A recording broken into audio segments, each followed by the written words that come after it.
nakakatuwa kasi marunong kang magmahal at magpahalaga sa lahat ng mga taong importante sa'yo. And, you know, Jenny, I want you to experience at ma-receive lahat ng mga love na binibigay mo. If you just let me... Wait. Sorry. Kailangan ko i-cut to. Kanina ka pa nandito? Ano to, joke time? Oliver, paano ka nakapasok? Akala ko ba nakalak yung pintuan? Jenny, may gusto lang kasi akong sabihin sa'yo. Bro, wait lang. Sorry. Jenny, sorry. Wait lang. Mamaya na yung lambingan ninyo. Sorry, Jenny. Tumawag sa akin si Jing. Nagkagulo kasi sa Yumi House. Ngayon, hinahanap ka nila dahil may nangyari sa mom mo and kami sa Melia. Ano nangyari? Ano nangyari?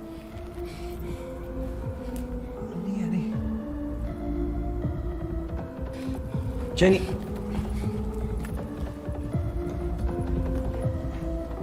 Sorry. Jenny! Jenny! Jenny, wait lang. Wala akong panahon para sa playtime mo, Nate. Mamaya may issue na naman eh. Jenny naman, hindi naman kasi joke yun. Eh ano yun?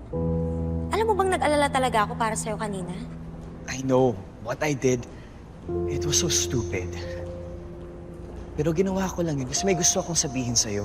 Sana sinabi mo na lang ng diretsyo. Hindi yung nakapag-sabuatan ka pa kay Sir Oliver para lang lokohin ako. Hindi ginagawang joke yung mga ganong bagay, Nate. Alam mo ba kung gaano ako natakot para sa'yo kanina? Eh paano kung may mangyari talagang masama sa'yo? So you care? Siyempre. Hindi nakakatuwa, Nate.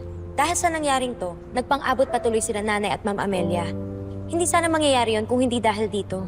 Again, Jenny. I'm really sorry. Hindi talaga yun yung intention.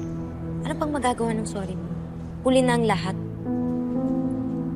Salamat na lang sa pagdala mo sa akin dito. Pero kung ano man yung trip mo, labas na ako dyan.